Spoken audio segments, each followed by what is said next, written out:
Аял менен кошуналардын дуасын айтабыз го дейт. Аял менен кошулардан дуасын айтабыз го. Ушул дуаны алдын айтабы же баштайын деп аткандабы айтылабы.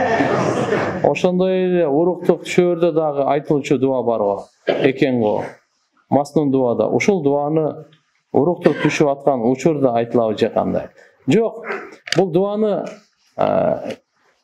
кийим чечерден алдын айтылат. Ушуну бир билип койгула. Аллахумма джанниб шайтан ва джанниб шайтана ма разактана.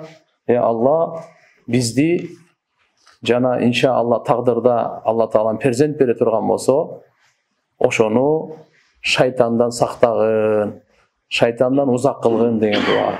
Эгерде Алла Таалам ошол баш кошууда перзент бере турган болсо, пайгамбарыбыз айткан, ошо балага шайтан эч кандай зыян тийгизе албайт деген да. Кыз болсун, бала болсун, тийгизе албайт деген. Ошон үчүн кээ бир баягы мошенник, аферисттер болот го. Ошо ата-энең сен ошо бисмилла айткан унутуп калган го дейт. Ошо шайтандап калат го. Кээ бир шайтандагандарды. Ошондойлор айтып атат. Ата-энең сен ошо дуа окуган унутуп калган ошойт депчи. Ошо дуа окубай койгондо болуп калган окшойсуң дейт да.